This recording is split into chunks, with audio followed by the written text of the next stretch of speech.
Hello दोस्तों, RJ success point की online class में आपका स्वागत है। आज आरजे सक्सेस पॉइंट की ऑनलाइन क्लास में आपको पूरे हैंड रिटन नोट्स प्रोवाइड करवाए जाएंगे, जिनमें इंपॉर्टेंट फैक्ट और किसी भी एग्ज़ाम में इन नोट्स से कोई क्वेश्चन बाहर नहीं जाएगा। एक दो क्वेश्चन तो हर एग्ज़ाम में हर एग्ज़ाम में थोड़े बाहर से आते हैं, ठीक है। तो आज हम चैप्टर पढ़ेंगे अक्षांश और देशांतर। अक्षांश और देशांतर की आवश्यकता क्यों होती है पृथ्वी के अंदर, क्या इनका महत्व होता है, क्या इनका उपयोग होता है, हम इन सब चीज़ों को एक एक करके पढ़ेंगे। कि अब किसी भी स्थान की स्थिति का निर्धारण करने के लिए अक्षांश और देशांतरों की जरूरत होती है, ठीक है। तो अक्षांश क्या होते हैं कि अक्षांश, जैसे सबसे पहले अपन देखते हैं कि ब्रीफली स्टडी करते हैं कि अक्षांश और देशांतर होते क्या हैं। पहले तो अपन ये देखते हैं तो अक्षांश और देशांतर क्या होते हैं। जैसे कि ये हमारे होते हैं अक्षांश, जो ऐसे पृथ्वी के अंदर ऐसे लाइनें खींची होती है ना, इसे बोलते हैं अक्षांश। और हर एक अक्षांश के हर दो अक्षांशों के बीच की दूरी समान होती है 111 किलोमीटर, ठीक है। तो इन्हें बोलते हैं अक्षांश और ये होते हैं देशांतर, ठीक है। और अक्षांश और देशांतरों को मिलकर एक ग्रिड सिस्टम का निर्माण करते हैं, ठीक है। और अक्षांश ग्रिड सिस्टम का निर्माण करते हैं, ठीक है, और एक रेखा तंत्र बनाते हैं, ठीक है। अब अक्षांश क्या निर्धारण करते हैं और देशांतर क्या निर्धारण करते हैं। अक्षांश ये निर्धारित करते हैं कि हमारी पृथ्वी का टेम्परेचर किस तरीके से निर्धारित होता है। यानी कि हमारे पृथ्वी के अंदर 3 रेखाएं होती है, कर्क रेखा, विषुवत रेखा और मकर रेखा, ठीक है। कर्क रेखा, विषुवत रेखा और मकर रेखा। कर्क रेखा सबसे ऊपर होती है, उसके बाद बीच में सबसे सेंटर में होती है विषुवत रेखा, ठीक है, 0 डिग्री पे। कर्क रेखा रहती है 23.5 डिग्री पे, ठीक है। और मकर रेखा भी होती है 23.5 डिग्री पे। यानी कि विषुवत रेखा की अगर हम ऊपर की तरफ पोल्स की तरफ या फिर ध्रुवों की तरफ जाते हैं, है ना, तो पोल्स की तरफ अगर ध्रुवों की तरफ जाते हैं तो टेम्परेचर कम होता है।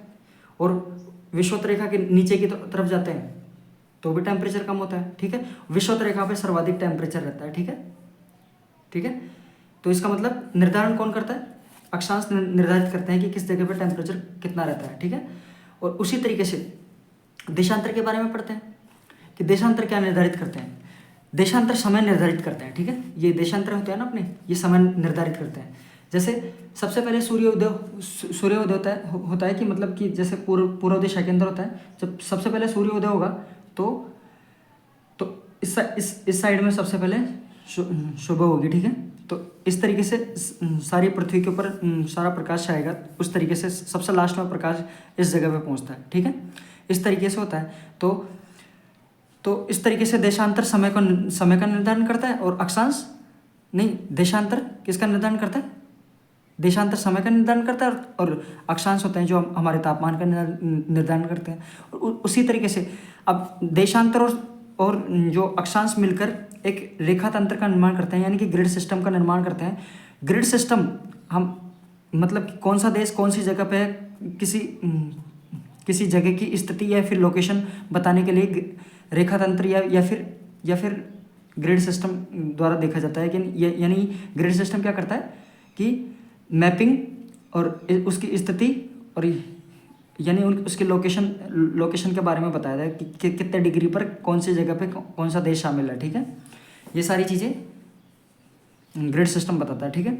अब आगे पढ़ते हैं कि अक्षांश और देशांतर करते क्या हैं, कि अक्षांश और देशांतर करते क्या हैं। तो अक्षांश तथा देशांतर का उपयोग पृथ्वी पर किसी भी स्थान की विशिष्ट स्थिति का निर्धारण करने के लिए किया जाता है। अक्षांश तथा देशांतर पृथ्वी पर एक रेखा तंत्र का निर्माण करते हैं, ठीक है, जिससे हमें लोकेशन और उसकी स्थिति के बारे में पता लगता है कि कौन सा देश कौन सी कंट्री कौन सी जगह पे है। तो इतना अपन ने देख लिया। अब अपन अक्षांशों के बारे में स्टडी करते हैं। अब आपको दिख रहे होंगे कि इसके अंदर अक्षांश किस तरीके से जा रहे हैं, ठीक है। जैसे समानांतर अक्षांश है ना, सारे मिल थोड़ी रहे हैं। अक्षांश कभी भी मिलते नहीं है, ठीक है, कभी भी अक्षांश मिलते नहीं है। और देशांतर हमेशा पोल से निकलते हैं और पोल्स पे ही वापस आ जाते हैं, यानी कि एक बिंदु से दूसरे बिंदु पे चले जाते हैं, ठीक है। तो अक्षांश हमेशा समानांतर होते हैं, ठीक है। और देशांतर है ना, देशांतरों की सबसे ज़्यादा डिस्टेंस होती है, मतलब कि दूरियाँ होती हैं यहाँ पे भूमध्य रेखा के पास में।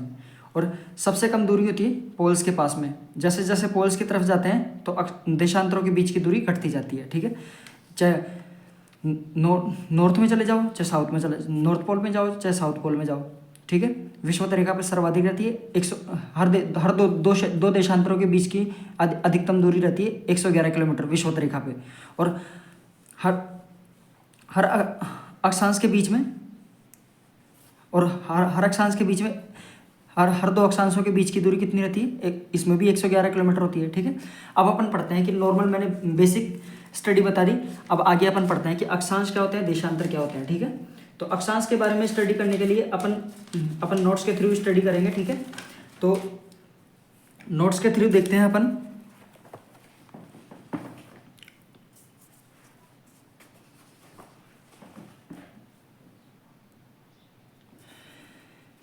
ये होती है, ये देखो, ये हमारी पृथ्वी है, ठीक है।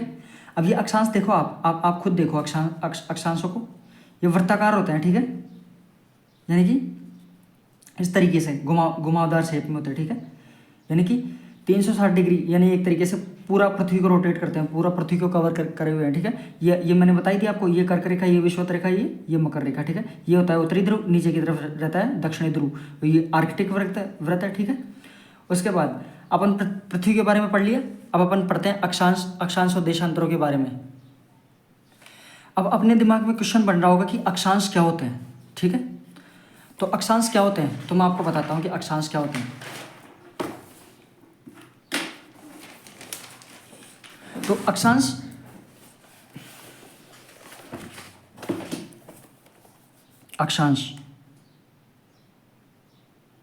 यानी कि इंग्लिश में बोलते हैं अक्षांश को लैटिट्यूड।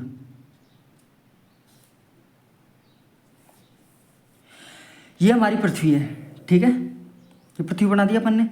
तो पृथ्वी का इसे बोलते हैं विषुवत रेखीय तल, मिडिल पॉइंट होता है, इसे बोलते हैं विषुवत रेखीय तल, ठीक है।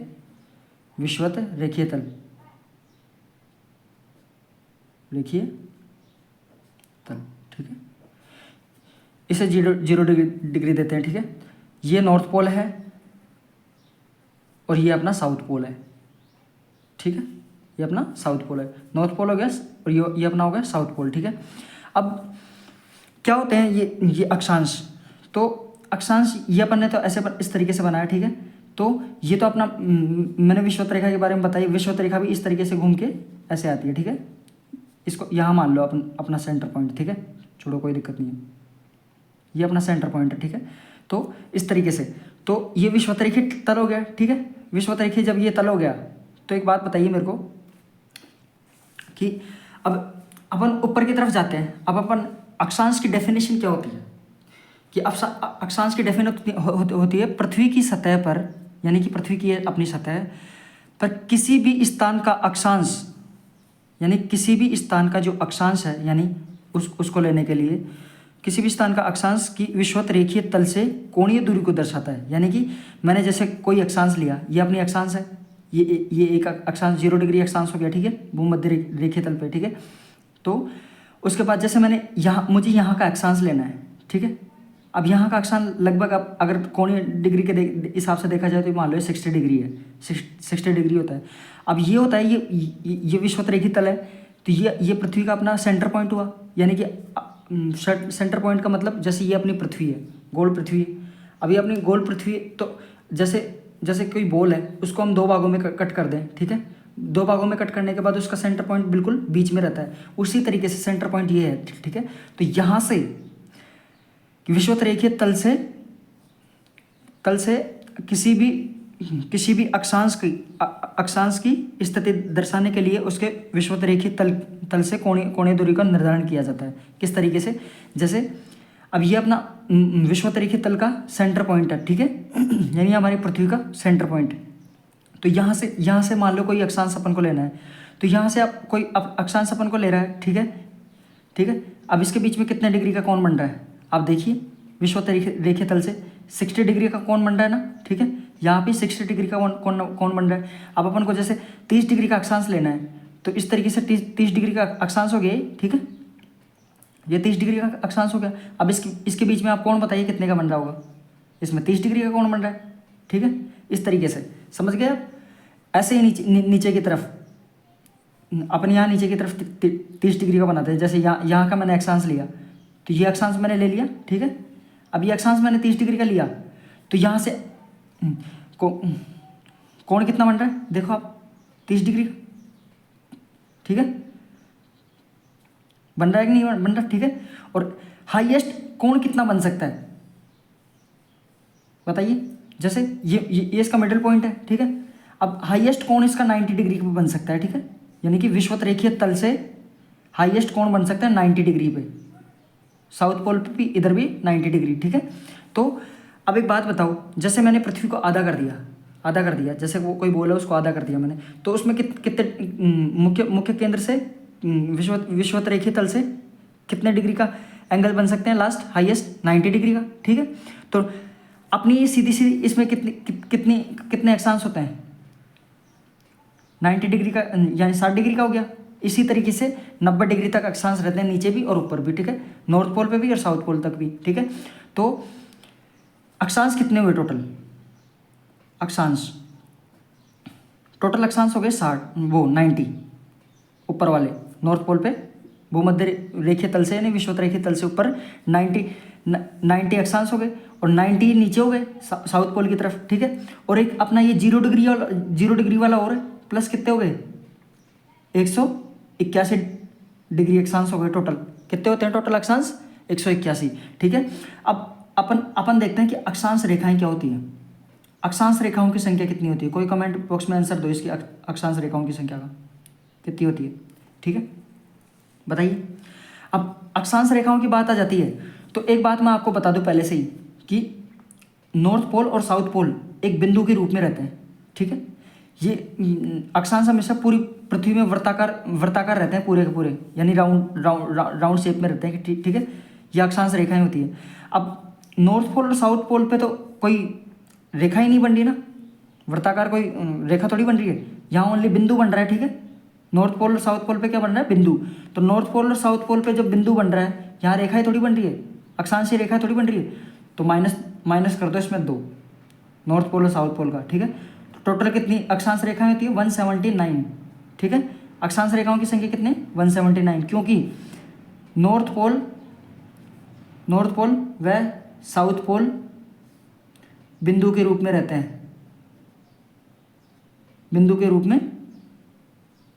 हैं, ठीक है।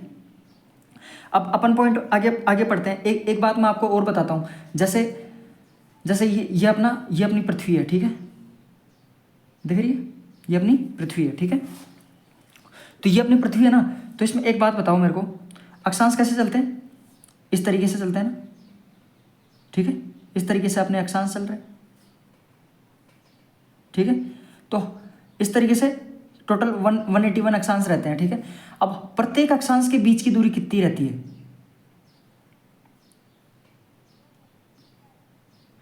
अक्षांश हमेशा समानांतर रूप से व्यवस्थित रहते हैं, यानी हमारी पृथ्वी में मतलब हर अक्षांश के बीच की दूरी, 2 अक्षांशों के बीच की दूरी समान रहती है। इनके बीच की दूरी रहती है 111 किलोमीटर, हर 2 अक्षांशों के बीच की दूरी रहती है 111 किलोमीटर, ठीक है। और ये समानांतर क्रम में व्यवस्थित रहते हैं, ठीक है। उसके बाद इतना हो गया अपना। तो एक बात और बताता हूँ मैं आपको, ध्रुवों की ओर जाने पर अक्षांशीय रेखाओं की लंबाई घटती है। आप देख रहे होंगे विषुवत रेखीय तल पे अक्षांशीय रेखाओं की लंबाई ज़्यादा है ना, और वैसे ही जिस तरीके से हम पोल्स की तरफ जाते हैं तो अक्षांशीय रेखाओं की लंबाई घटती है ना, घट रही है कि नहीं घट रही, ये देखो यहाँ पे इतनी सी स्ट्रक्चर होगी और यहाँ विषुवत रेखीय तल पर अक्षांशीय रेखाओं की लंबाई ज़्यादा होती है, ठीक है। अब अपन पॉइंट नोट करते हैं अक्षांश के बारे में, ठीक है। तो लिखिए,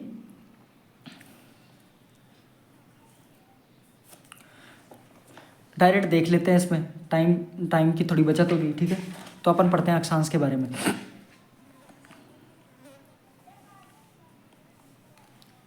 दिख रहा है,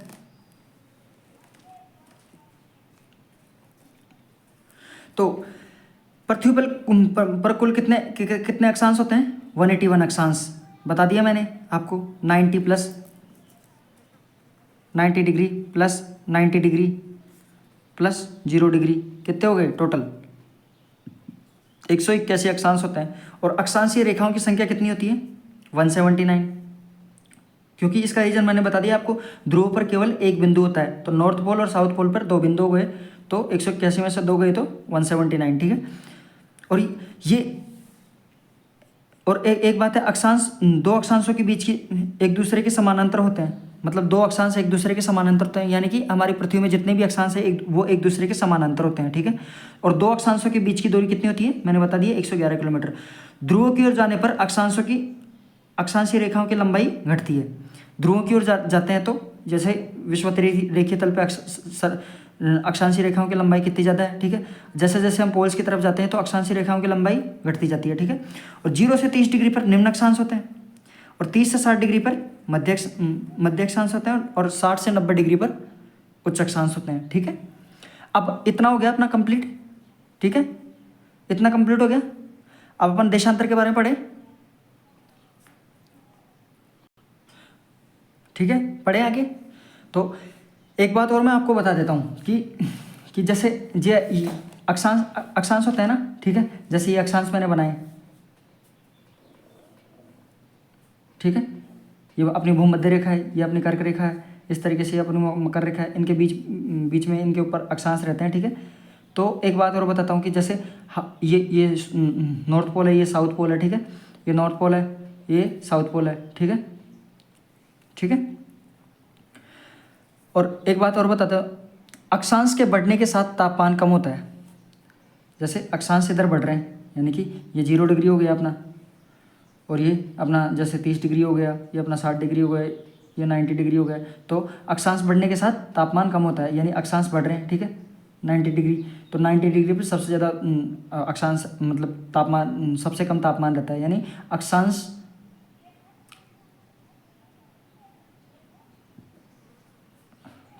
बढ़ने पर टेम्परेचर क्या होता है? कम होता है, ठीक है। वैसे ही नॉर्थ पोल की तरफ जाते हैं तो टेम्परेचर कम होता है, वैसे ही साउथ पोल की तरफ जाते हैं तो टेम्परेचर कम होता है, ठीक है। भूमध्य रेखा पर सर्वाधिक तापमान रहता है, सर्वाधिक भूमध्य रेखा 0 डिग्री पर,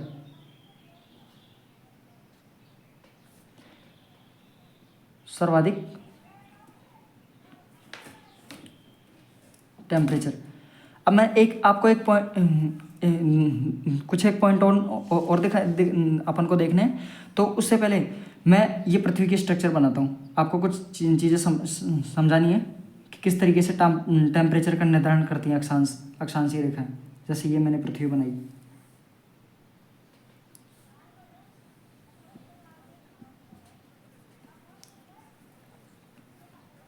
ठीक है।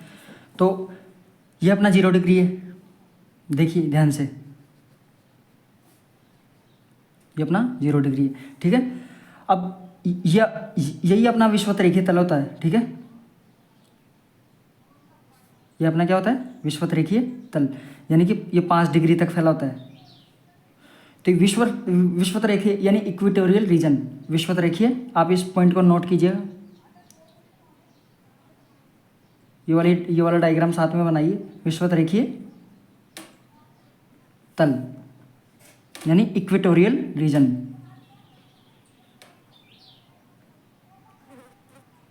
नोट्स में नहीं है, ठीक है, इसे नोट कीजिएगा। अब ये 23.5 डिग्री पे ये होती है अपनी भूमध्य रेखा, क्या नहीं, ये 23.5 डिग्री पे अपनी होती है कर्क रेखा।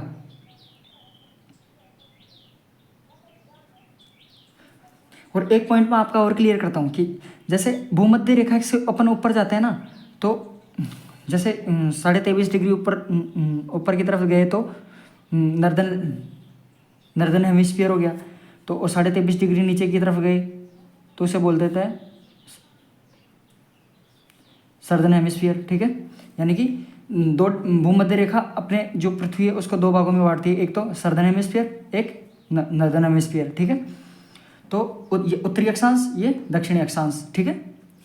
तो 23.5 डिग्री हो गया, ठीक है। ये अपनी हो गई कर्क रेखा, लिख लीजिए कर्क रेखा। ये सब जानते ही होंगे, मकर रेखा, ठीक है, ठीक है, इतना हो गया। उसके बाद 23.5 के बाद में यहाँ 66.5 होता है, ठीक है।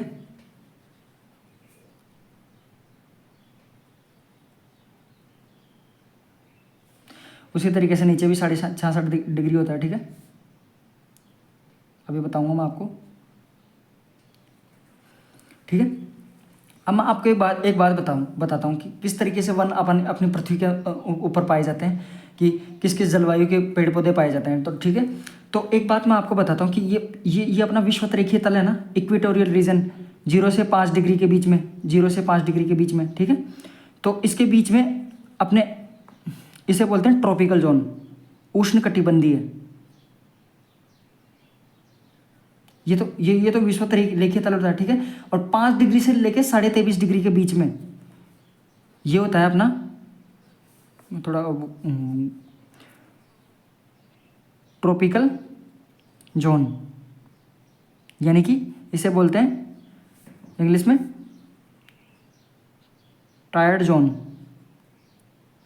हिंदी में बोलते हैं, इसका नाम है उष्णकटिबंधीय क्षेत्र।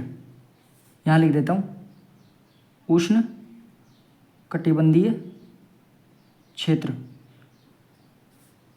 यानी कि भूमध्य रेखा और कर्क रेखा के बीच में कौन से वन पाए जाते हैं, उष्ण कटिबंधीय। उसी तरीके से 5 डिग्री से लेकर 23.5 डिग्री के बीच में, यानी कि भूमध्य रेखा से मर्क रेखा के बीच में भी उष्ण कटिबंधीय वन पाए जाते हैं, यानी कि उष्ण कटिबंधीय क्षेत्र है, ठीक है। 5 डिग्री से लेकर 23.5 डिग्री पर, और 23.5 डिग्री से 66.5 डिग्री के बीच में क्या होता है, यहाँ पे होता है शीतोष्ण कटिबंधीय, ठीक है। शीतोष्ण कटिबंधीय क्षेत्र, ठीक है। उसी तरीके से नॉर्दर्न हेमिस्फीयर में 23.5 डिग्री से 66.5 डिग्री के बीच में शीतोष्ण कटिबंधीय, ठीक है। और ये हो ही गया अपना, ठीक है। और ये अपना होता है शीत कटिबंधीय क्षेत्र।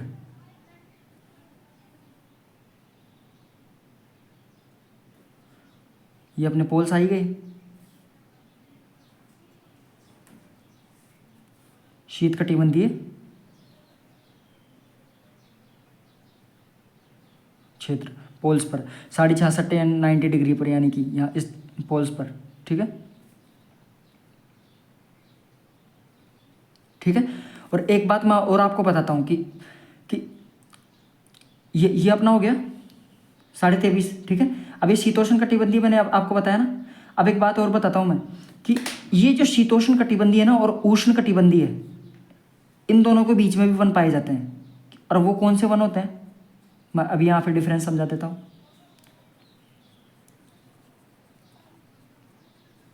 इसी तरीके से नीचे भी,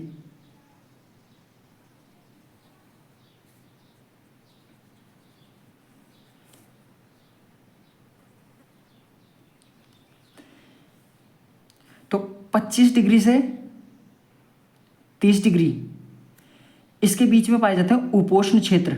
इसे बोलते हैं क्या, उपोष्ण क्षेत्र, यानी कि शीतोष्ण और उष्ण के बीच का भाग होता है उपोष्ण क्षेत्र, ठीक है, ठीक है। इसी तरीके से नीचे भी उपोष्ण क्षेत्र, यानी कि सब ट्रॉपिकल रीजन,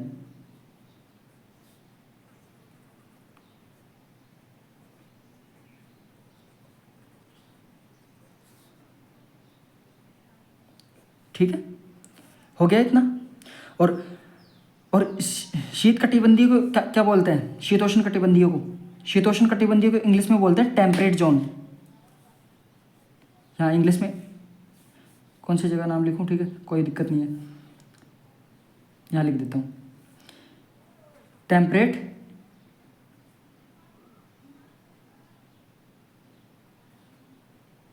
टेम्परेट जोन, ठीक है। और इतना हो गया अपना टेम्परेट जोन। टेम्परेट जोन किस किस के बीच में पाया जाता है, यानी कि अब एक बात बताओ, 0 डिग्री से मतलब अब मैं वापस से इसका रिवीजन करता हूँ। 0 से 5 डिग्री के बीच में होता है विषुवतरेखीय क्षेत्र, ठीक है। और 5 डिग्री से 23.5 डिग्री के बीच में होता है उष्णकटिबंधीय क्षेत्र। उष्णकटिबंधीय क्षेत्र को क्या बोलते हैं? ट्रॉपिकल जोन, ठीक है।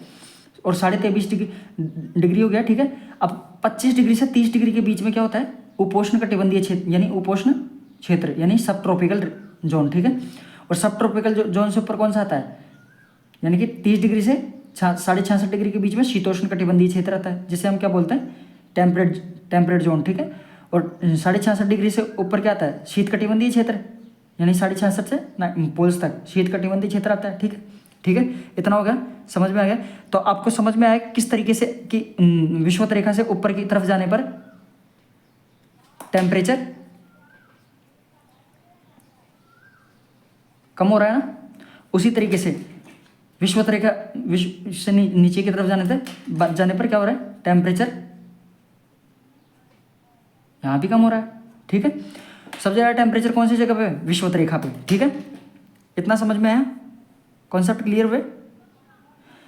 और इसे इस शीत कटिबंधीय क्षेत्र को एक बात और बोलते हैं, एक चीज़ और बोल देते हैं कि इसे हम आर्कटिक जोन भी बोल देते हैं, अंटार्कटिक वृत्त, इसे बोलते हैं अंटार्कटिक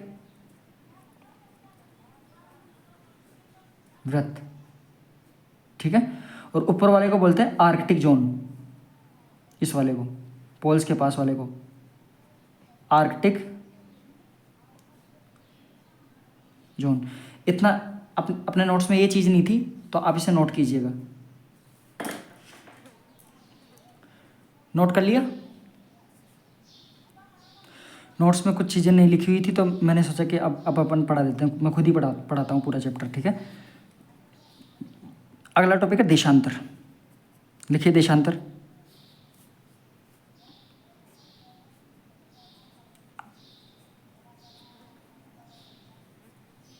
लॉन्गिट्यूड्स, ठीक है। अब देशांतर क्या होते हैं? ये हमारी पृथ्वी है,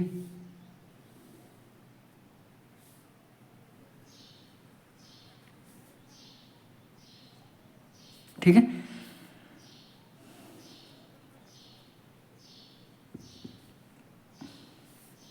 ये हमारे देशांतर हैं,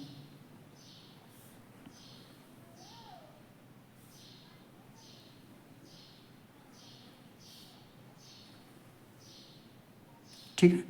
ये अपने क्या होते हैं? देशांतर, ठीक है। इन्हें ये वृत्ताकार होते हैं। और अपने अक्षांश कैसे होते थे? वृत्ताकार, ठीक है। मैं अक्षांश और देशांतरों में अंतर भी बता दूंगा आपको, ठीक है, बाद में नोट करा दूंगा, ठीक है। ये अर्धवृत्ताकार होते हैं, यानी कि एक तरीके से इस तरीके से, जैसे ये अपने इसका क्षेत्र वो ले लिया, ये पोल्स है अपने, ये पोल्स है अपना, तो ये अर्धवृत्ताकार होते हैं, ठीक है, देशांतर, ठीक है। और अब इसके बारे में पढ़ते हैं अपन कि ये क्या होते हैं। पृथ्वी की सतह पर किसी भी स्थान का देशांतर उस स्थान के प्रधान मध्याह्न रेखीय तल से कोणीय दूरी को दर्शाता है, ठीक है। अब ये चीज़ आपको समझ में नहीं आई, तो यानी पृथ्वी की, अब ये अपनी सतह है, ठीक है। पृथ्वी की सतह, जैसे अपन ने ये लाइन निर्धारित कर ली, ठीक है। तो किसी भी स्थान का देशांतर, यानी जैसे ये देशांतर ले लिया, कोई सा भी देशांतर ले लो, किसी भी स्थान का देशांतर उस स्थान की प्रधान मध्याह्न रेखा, यानी कि ये होती है प्रधान मध्याह्न रेखा, ये बीच में से जा रही है ना, इसे बोलते हैं प्रधान मध्याह्न रेखा, ठीक है। इससे निर्धारित होता है प्रधान मध्याह्न रेखा के रेखीय तल से, यानी कि इसका जो रेखीय तल है ना, ये वाला, यानी इसे बोलते हैं रेखीय तल, रेखीय तल, इससे निर्धारित किया जाता है, ठीक है। इसे बोलते हैं प्रधान मध्याह्न रेखा, लिख लीजिए, प्रधान मध्याह्न रेखा।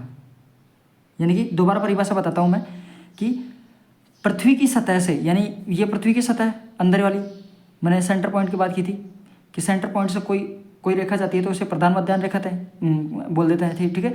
पृथ्वी की सतह पर किसी भी स्थान का देशांतर, यानी कोई भी देशांतर उस स्थान की प्रधान मध्याह्न रेखा रेखीय तल से कोणीय दूरी को दर्शाता है, ठीक है। प्रधान मध्याह्न रेखा से रेखीय तल से कोणीय दूरी को दर्शाता है, ठीक है। तो ये अपन ने पढ़ लिया। तो इसकी परिभाषा लिखिए आप देशांतर की। पृथ्वी की सतह पर किसी भी स्थान का देशांतर, मैं लिख देता हूँ, ठीक है।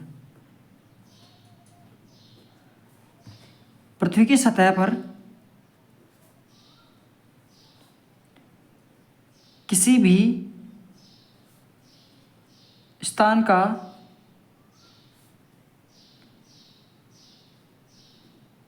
देशांतर उस स्थान की प्रधान मध्याह्न रेखा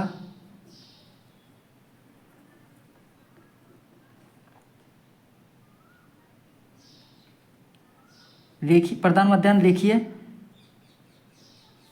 तल से कोणीय दूरी को दर्शाता है।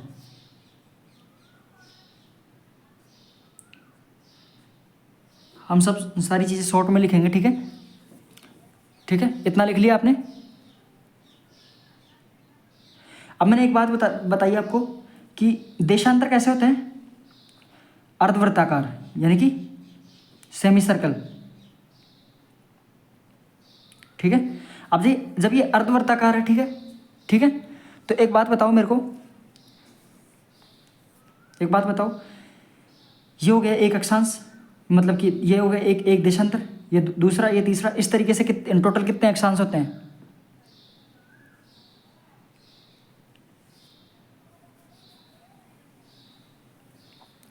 अब एक बात बताऊं मैं, आप नोट कीजिए।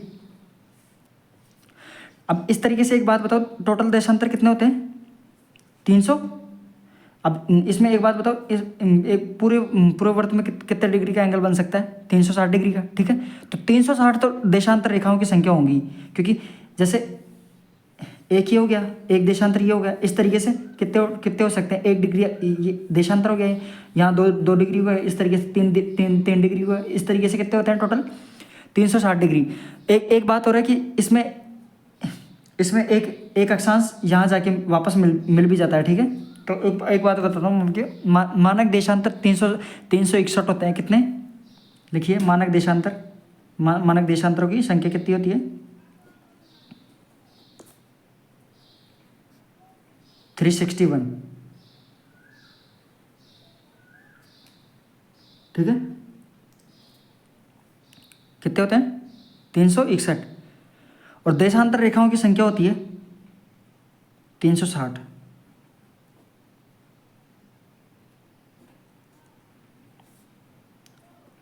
ठीक है। इसका क्या रीजन है 360? क्योंकि 100, मतलब इसका एक रीजन है 180 डिग्री पर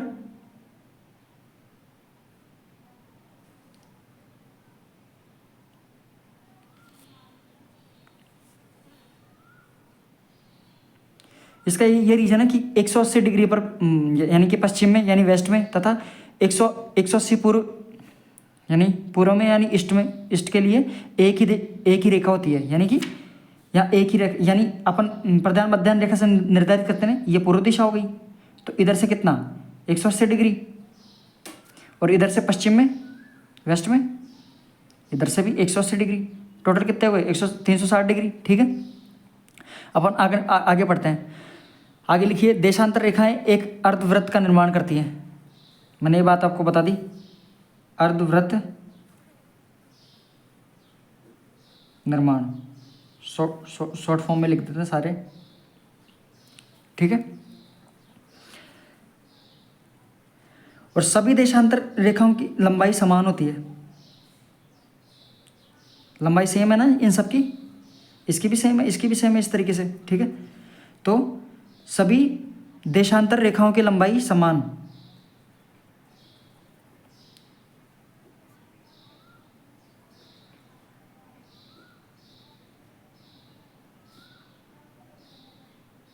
समान होती है, ठीक है। और एक बात और बताऊं, और देशांतर रेखाएं है ना,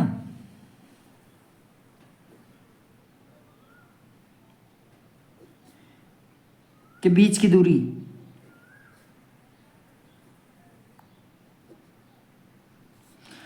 अपन ध्रुवों की तरफ जाते हैं ना,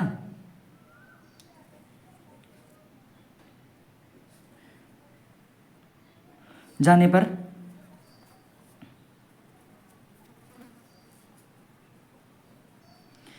इनकी दूरी है ना कम होती है, दूरी कम हो जाती है। इसका रीज़न आपको मैंने बता दिया। जैसे ये पृथ्वी है तो भूमध्य रेखा पे सर्वाधिक होगी, ठीक है। ये प्रधान मध्याह्न रेखा बीच में मैंने बना दी। अब एक बात बताओ, डिस्टेंस कौन सी जगह पे ज़्यादा है इनका? इस जगह पे भूमध्य रेखा पे, ठीक है। भूमध्य रेखा पे ज़्यादा है ना, और ध्रुव की तरफ जाने पर दूरी कम हो रही है, ठीक है, ठीक है। दूरी कम, पोल्स की तरफ जाते हैं तो, ठीक है। इतना नोट किया आपने। और देशांतर रेखाओं की सर्वाधिक दूरी को कौन सी जगह पे होती है? आप ये क्वेश्चन मेरे को बताइए। देशांतर रेखाओं की सर्वाधिक दूरी,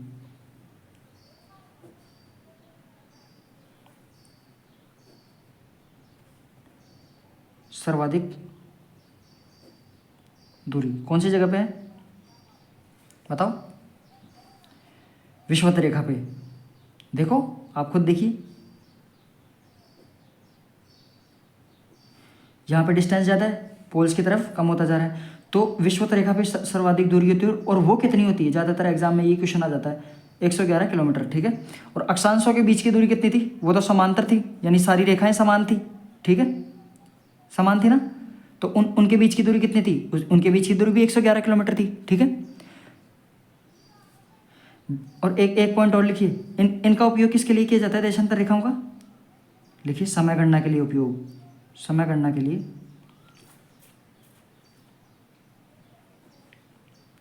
उपयोग, ठीक है। समय गणना के लिए इनका उपयोग किया जाता है, ठीक है। इतने पॉइंट आपके क्लियर हुए, ठीक है।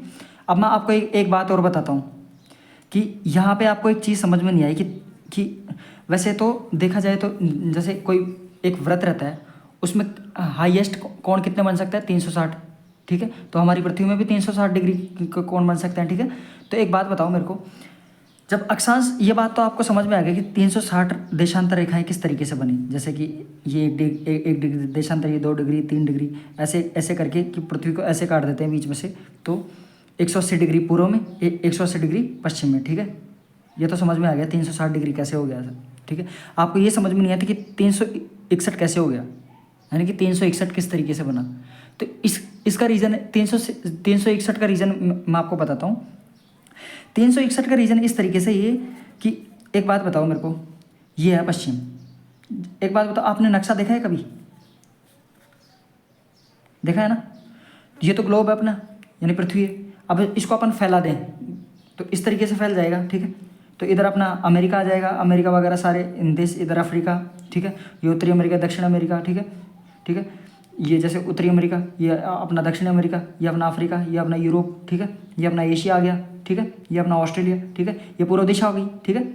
अब ये अपने ये यूरोप और ये क्या कहते हैं, मतलब कि अफ्रीका से ग्रीनविच रेखा जाती है, ठीक है। ग्रीनविच रेखा से इसका निर्धारण किया जाता है, प्रधान मध्याह्न रेखा बोल देते हैं उसको, क्योंकि यहाँ से निर्धारण किया जाता है। तो इस दिशा से बोलते हैं पूर्व और इस दिशा पे बोलते हैं पश्चिम, ठीक है। तो एक बात बताओ मेरे को, यहाँ से जब यहाँ 0 डिग्री इसको मान लिया अपन ने, तो यहाँ से निर्धारण हो रहा है ना देशांतर का, ठीक है। यहाँ से 1 डिग्री, यहाँ से 2 डिग्री, 3 डिग्री, 4 डिग्री, टोटल कितने हो गए इधर? 180 डिग्री, ठीक है। 180 डिग्री तक बन गया ना। उसी तरीके से इधर 1 डिग्री, 2 डिग्री, 3 डिग्री, तो टोटल कितने हो गए इधर देशांतर? 180, ठीक है। टोटल कितने हो गए? 360। अब एक बात बताओ, जब इन दोनों को गिन लिया आपने, तो इसको कौन गिनेगा? आप समझ में आया किस तरीके से 361 अक्षांश रहते हैं? यानी कि 180 प्लस 180 और 0 डिग्री, टोटल कितने हो गए?